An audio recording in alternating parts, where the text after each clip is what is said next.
you all. My name is Megha Kanwar Rajawat. I am lecturer at Regional College of Pharmacy. आज हम पढ़ेंगे social pharmacy की unit number 4 जो हमने पहले कंटिन्यू कर रखी थी। कुछ डिजीजेस हमने ली थी रेस्पिरेटरी इन्फेक्शन के, ठीक है।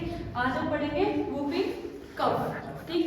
इसका आपका पॉजिटिव एजेंट क्या है? एक बैक्टीरिया होता है जिसका नाम है आपका बॉर्डेटेला पर्टुसिस। क्या है? बॉर्डेटेला पर्टुसिस। क्या है? बॉर्डेटेला पर्टुसिस, ठीक है। एपिडेमियोलॉजी क्या है? हाईली कंटाजियस, मतलब बहुत आसानी से बहुत ज्यादा फैलने वाली डिजीज है।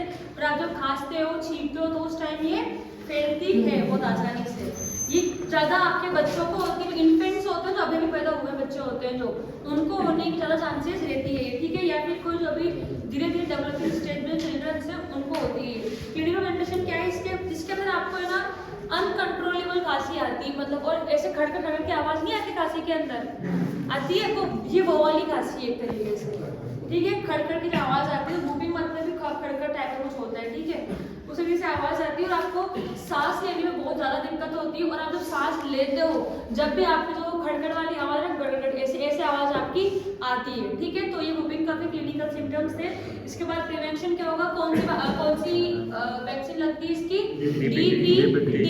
हमने कौन कौन 3 बीमारियां देखी थी इसके अंदर? देखो DPT जो वैक्सीन है ना वो बनती किससे है? वायरस बैक्टीरिया उन सबसे बनती है। तो हमने इसके अंदर क्या देखा था? कौन कौन से वायरस और बैक्टीरिया कवर होते हैं DPT के अंदर? ठीक है। तो इसके अंदर हमने पॉजिटिव एजेंट क्या देखा था? इसका पॉजिटिव एजेंट क्या है इसका? पर्टुसिस आ रहा है। तो वैक्सीन कौन सी लगेगी? क्लियर है ना ये चीज याद करने के लिए, ठीक है। इसके अलावा आपको हाइजीन करनी पड़ेगी। अगर कुछ भी साइन और सिम्टम्स आपको धीरे धीरे दिखने लग रहे हैं तो उसका ट्रीटमेंट आप जल्दी से जल्दी जाके करवाओ। ये आपका वूपिंग कफ है। क्या हुआ? इसके बाद आपकी आती है मेनिंगोकोकल मेनिंजाइटिस, ठीक है। इसके अंदर क्या होता है? आपका पॉजिटिव एजेंट है आपका बैक्टीरियल है, ठीक। हाँ क्या हुआ? बैक्टीरियल डिजीज है आपकी। हमने अभी तो 2-3 बैक्टीरियल डिजीज पढ़ी है, ये भी आपकी बैक्टीरियल डिजीज है। और इसका बैक्टीरिया का नाम क्या है? नेक्सेरिया, ठीक है। इसके बाद इसका एपिडेमियोलॉजी आता है, सेम आएगा। रेस्पिरेटरी में सारे सेम रहेंगे एपिडेमियोलॉजी। एपिडेमियोलॉजी मतलब क्या होता है? What is epidemiology?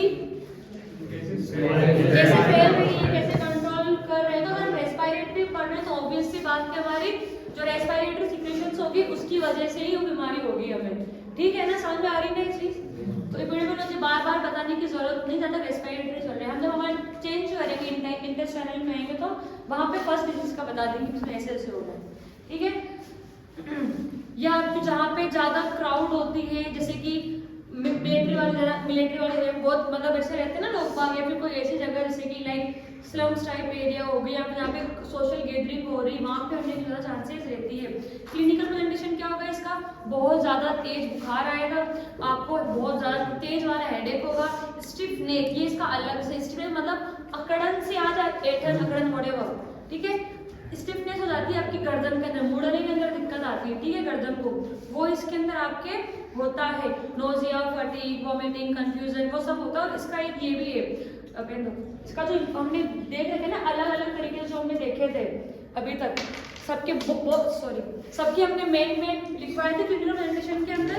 तो इसका अंडरलाइन कर लो, ये सेंसिटिविटी टू लाइट और स्टिफ नेक। जो रोशनी होती है ना उसके अंदर जाने से उसको से अजीब सा लगने लगता है और ज्यादा सांस लेने में दिक्कत आने लगती है, ठीक है। प्रिवेंशन क्या होगा? इसके लिए मेनिंगोकोकल वैक्सीनेशन होता है। जो बीमारी का नाम है कोई वैक्सीन का नाम है, याद करने की दिक्कत है ही नहीं आप लोगों को इसके अंदर, ठीक है। इसके अलावा वो ये एजुकेट करो, कोई भी दिक्कत आ रही है तो उसको जल्दी से डॉक्टर के पास जाके दिखा के आओ, ठीक है। इसके बाद अपन आते हैं, 2 कंप्लीट हो गए, इसके बाद आते हैं अपन ARI। क्या है ARI?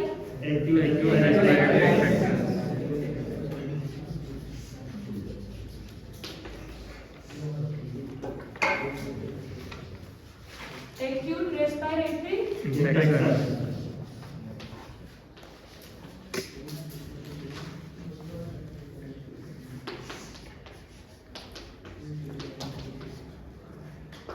दो तरह की चीजें होती है, हमने पढ़ी होगी, एक्यूट और क्रोनिक। एक्यूट क्या होता है और क्रोनिक क्या होता है?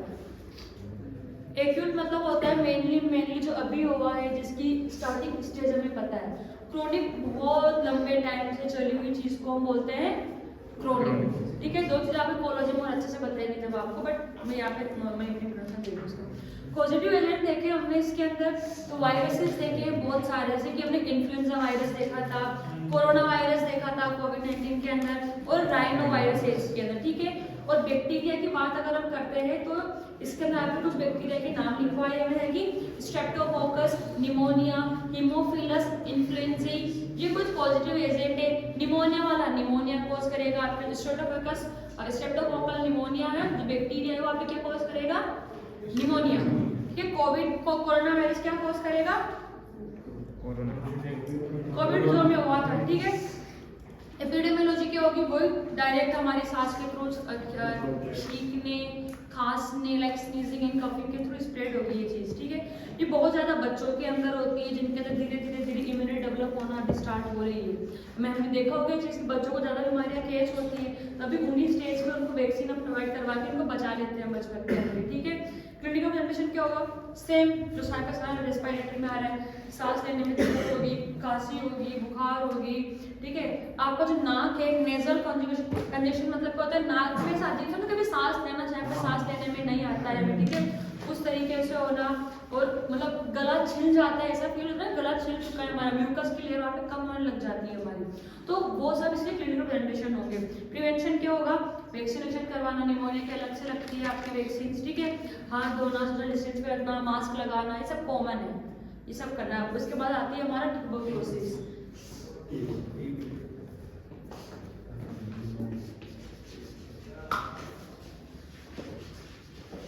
सबको पता है कैंसर के बाद सबसे फेमस बीमारी टीबी है अपनी।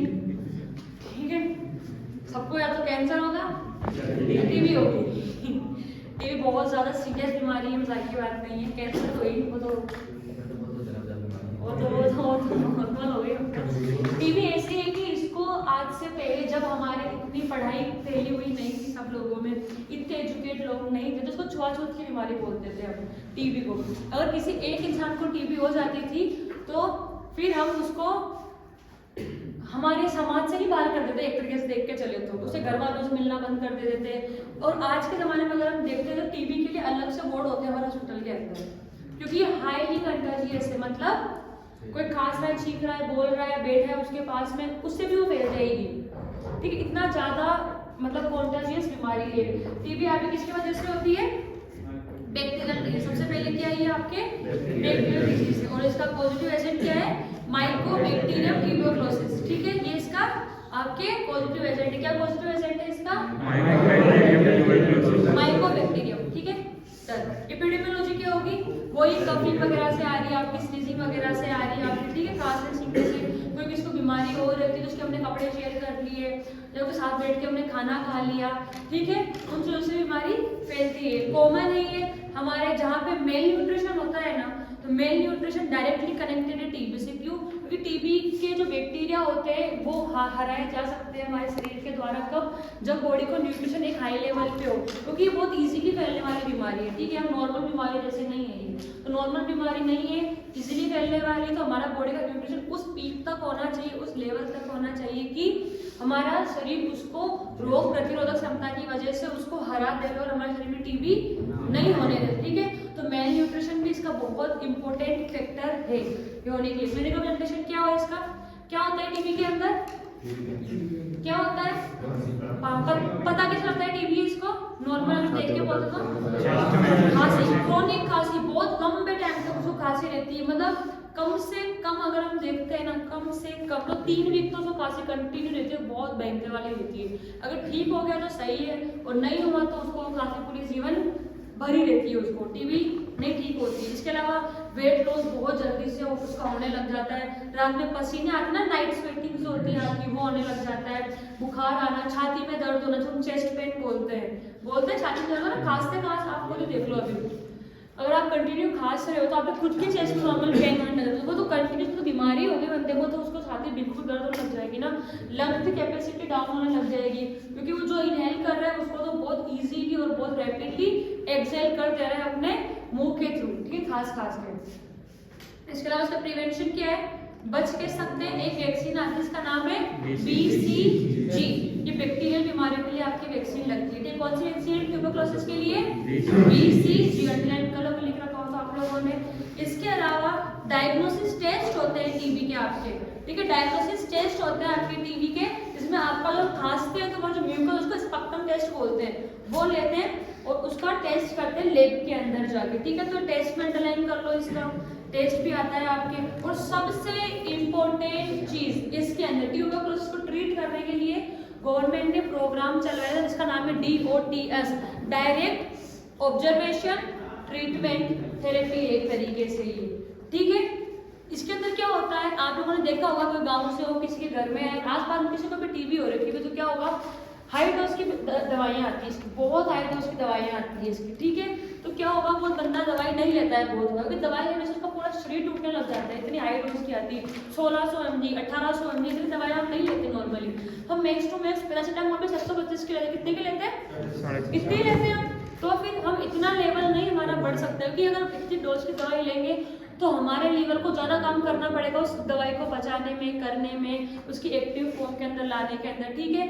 तो वो बंदे बहुत बार उसको स्किप कर देते भी, हम नहीं ले रहे, हम नहीं ले रहे। अब तो क्या हो गया इसका कि अगर आपने वो दवाई ली है और आपको नेक्स्ट डोज चाहिए तो वो आपको जाके सबमिट करवाना होता है, खाली स्ट्रिप उसकी, और आपको फिर नई स्ट्रिप जो भी वो आशा है वहाँ पे, जो भी डॉक्टर है, जो भी क्लिनिक है, वहाँ पे आपको मिलती है। तो इसको हम बोलते हैं direct observation therapy, treatment therapy, जिसके अंदर वो डायरेक्ट ऑब्जर्व कर रहा है कि यार इसने दवाई ले ली, इसने नहीं लिए। फिर जिसके घर से नहीं आ रहे स्ट्रिप, तो घर जाके विजिट करते हैं वो लोग, फिर कहाँ है आपकी स्ट्रिप, आपने दवाई ली है या फिर नहीं ली, ठीक है। तो टीबी हमारा क्लियर है। अब हम नेक्स्ट बोलो